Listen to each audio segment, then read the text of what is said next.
Naruto सिर्फ एक anime नहीं, हमारे लिए एक इमोशन भी है जिसे हमने देख के, एंड ये वही एनिमे है जिसने हमें शिनोबीस एंड निंजास का फैन बना दिया था। तो आज हम रैंक करने वाले हैं top 10 strongest shinobis in Naruto, and हम यहाँ पे बात करने वाले हैं अंटिल नारुतो शिपुडेन, क्योंकि बोरुतो एनिमे मैं देख नहीं रहा हूँ एंड आई डोंट थिंक कि उस एनिमे में अब शिनोबी जैसा कुछ बच चुका है, क्योंकि अब बोरुतो एक गॉड के अराउंड रिवॉल्व कर रहा है। तो अगर हम शिनोबीस की बात करें तो वो सिर्फ नारुतो शिपुडेन तक ही थे मेरे हिसाब से। तो स्टार्ट करने से पहले एक छोटा सा रिक्वेस्ट, अगर आपको ये वीडियो पसंद आए तो इसे लाइक कर दीजिएगा, एंड अगर आप कोई भी एनिमे कंटेंट देखते हैं related to One Piece, Naruto, Dragon Ball, any anime, तो आप इस चैनल को सब्सक्राइब कर दें, क्योंकि यहाँ बहुत सारे अमेजिंग एनिमे कंटेंट आते रहते हैं। तो स्टार्ट करते हैं विदाउट एनी फर्दर डिले। तो नंबर 10 पे आता है केंजुत्सु हुजुकी। केंजुत्सु हुजुकी सेकंड मिज़ुकागे था हिडन मिस्ट विलेज का, एंड उसे जाना जाता है क्योंकि वो बहुत ज्यादा पावरफुल शिनोबी था एंड वो गेंजुत्सु करने में बहुत ज्यादा एक्सपर्ट था। उसे एक टाइम पे शारिंगान से भी ज्यादा अमेजिंग गेंजुत्सु कास्टर माना जाता था, क्योंकि वो बहुत ही ज्यादा बड़े लेवल पे गेंजुत्सु कास्ट करता था, जहाँ पे शारिंगान किसी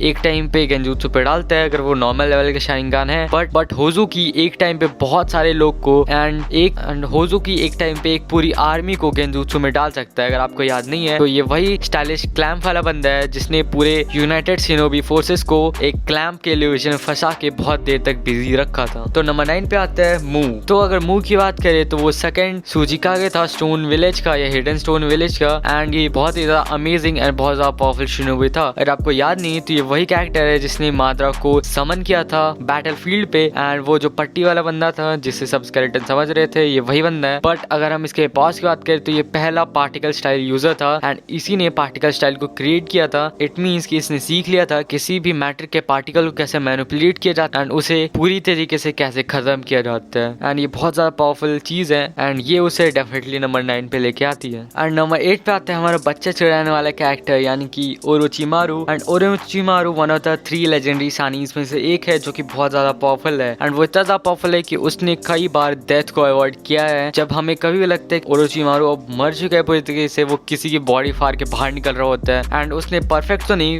बट कहीं ना कहीं उसने सेज मोड या स्नेक सीज मोड को एक्वायर कर लिया था। वो बहुत ही ज्यादा हाई लेवल के jutsu पे कमांड रखता है एंड वो बहुत ज्यादा पावरफुल है। एंड अगर हम बात करें तो 4th ग्रेट निंजा वॉर में उसी ने सारे होकागेस को डेड से समन भी किया था। तो चलते हैं नंबर 7 की ओर, एंड नंबर 7 पे आता है पेन। यस, मैं अपने पेन की बात नहीं कर रहा हूँ, मैं आपके पेन की बात कर रहा हूँ, यानी कि नागाटो AKA पेन। पेन बहुत ज्यादा स्ट्रॉन्ग कैरेक्टर है, या हम कह सकते हैं ये second sage of the 6th path भी है, एंड उसके पास सेज ऑफ 6th पाथ के आइस है जिन्हें हम रेनेगान के नाम पे जानते हैं, एंड ये आइस ही उसे बहुत ज्यादा पावरफुल बना देती है नॉर्मली भी। बट वो एक उजुमाके क्लैन का मेंबर भी था जिसकी वजह से उसके बॉडी में बहुत ज्यादा चाकरा हमेशा रहता था, एंड पेन ने जिस तरीके से रेनेगान का यूज किया है किसी और यूजर ने एंड इवन मात्रा ने भी उस तरीके से रेनेगान का यूज कभी किया ही नहीं है। पेन ने 6 पाथ ऑफ पेन्स को क्रिएट किया जिनमें से वो सबको कंट्रोल कर सकता था, एंड सबके पास अलग अलग डिफरेंट एंड पावरफुल एबिलिटीज थी, एंड यही पावर उसे बहुत ज्यादा स्ट्रॉन्ग बनाती है, एंड वो डेफिनेटली नंबर 7 डिजर्व करता है। एंड नंबर 6 पे आता है हमारा फास्टेस्ट शिनोबी अलाइव या fastest character alive, Minato Namikaze AKA yellow flash of the leaf. Minato हमारा 4th होकागे भी रह चुका है, एंड ये one of the best student भी रह चुका है जिराया का, एंड ये डेफिनेटली बहुत ज्यादा पावरफुल था। इसने टेंटेल की एक अटैक को मजाक के तौर पे समुद्र में टेलीपोर्ट कर दिया था।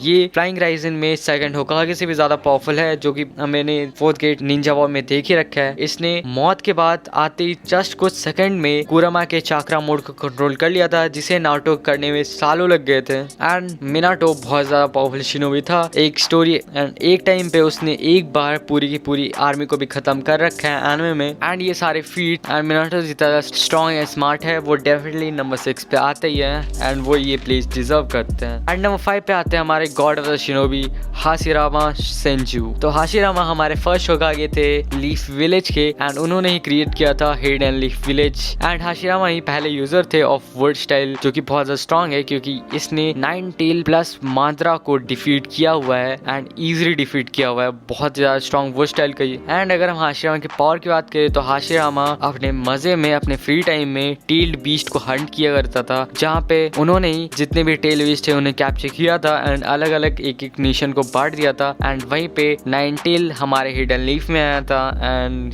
The story goes on. And ये सारे फीट्स एंड पावर्स हाशिरामा को नंबर 5 पे लेके आते हैं। एंड नंबर 4 पे आता है हमारा broken hero Obito उचिहा। And Obito अपनी नॉर्मल फॉर्म में बहुत ज्यादा पावरफुल है क्योंकि उसका मांगी शारिंगान इतना ज्यादा पावरफुल है कि कोई भी अटैक उसे टच तक नहीं कर सकता एंड कोई ब्लेड उसे काट नहीं सकता, कोई ब्लास्ट उसे उड़ा नहीं सकता। अगर ये पावर नहीं है तो क्या है पावर। ओबिटो आधा वाइट जेटसूट से बना है जिसकी वजह से उसकी विजन भी कभी खराब नहीं होगी। जब भी वो जब तक चाहे तब तक वो मांगे कि शारिंगान की यूज कर सकता है एंड उसकी आईज कभी भी डैमेज नहीं होगी एंड उसका विजन कभी ब्लर नहीं होगा। भाई हैक लगा के बंदा घूम रहा है और कुछ बात नहीं है। एंड अगर हम बात करें तो उसकी स्ट्रॉन्गेस्ट फॉर्म की तो उसने एक टाइम पे उसने 10 टेल को पकड़ा एंड अपने अंदर डाल लिया एंड वो 10 टेल का जिंजुरकी बन गया जो कि उसे बहुत ज्यादा स्ट्रॉन्ग बनाता है एंड इतना स्ट्रॉन्ग कि गॉड ऑफ शिनोबी हाशिरामा ने खुद बोला था कि ओबिटो इस वक्त गॉड ऑफ शिनोबी से ज्यादा स्ट्रॉन्ग है। एंड अगर ये बात उसे ज्यादा स्ट्रॉन्ग नहीं बना सकती है तो क्या। एंड उसने अपना रेनेगान भी अवेक कर लिया था बट वो अच्छे से 10 टेल के पावर की यूज नहीं कर पाया जिसकी वजह से वो हार जाते हैं एंड 10 टेल माद्रा को मिल जाती है। एंड थर्ड नंबर पे हमारे पास आते हैं दो कैरेक्टर्स क्योंकि यहाँ पे दो कैरेक्टर्स के बीच में टाई हो चुका है जो कि है सास्के उचिहा एंड माइट गाई।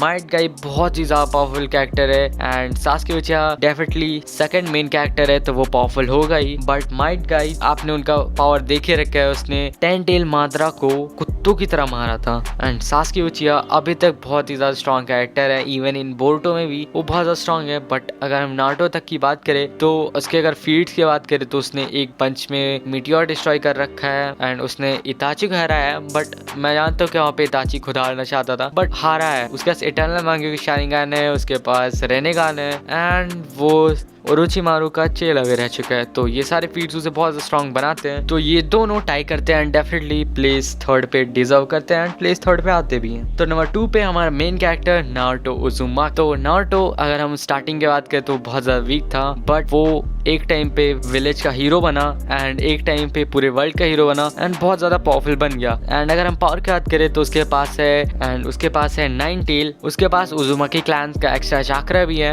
एंड हमने ये देख ही रखा है कि उसने सीज मोड भी सीख के रखा है जो कि बहुत ज्यादा पावरफुल है। डेफिनेटली उसने पेन को भी हरा रखा है सीज मोड के साथ एंड इसी के साथ साथ उसके पास हागुरोमो का भी चाक्रा है एंड वो आशुरा का रीइंकार्नेशन भी है। ये सब उसे डेफिनेटली बहुत ज्यादा पावरफुल बनाते हैं एंड नारुतो नंबर 2 पे आते हैं। एंड अगर नंबर 1 की बात करें तो नंबर 1 पे है Madara Uchiha, the god, the legend, अकेला बंदा जिसके वजह से 4th ग्रेट निंजा वॉर हुई, जिसने अपने मरने के बाद जिंदा होने की प्लानिंग भी कर रखी थी। एंड ये वही बंदा है जिसे मेन कैरेक्टर तक भी अकेले नहीं हरा पाया था एंड उसे सास्के के साथ मिलकर हराना पड़ा था। एंड मे बी अगर कागुया ने माद्रा को धोखा दिया और नहीं होता, इट मींस कि अगर ब्लैक ज़ेत्सु ने माद्रा को धोखा दिया और नहीं होता तो 4th ग्रेट निंजा वॉर अभी थोड़े से अलग ही तरीके से चल रहा होता एंड मे बी माद्रा वहाँ पे जीत भी चुका होता। एंड अगर हम माद्रा की पावर की बात करें तो वो एक टाइम पे 10 टेल का चिंजूरकी रह चुका है, उसके पास रेनेगान थी, उसके पास शारिंगान थी एंड हमने उसके मांगी शारिंगान की पावर तो नहीं देखी है बट एक टाइम पे जरूर उसके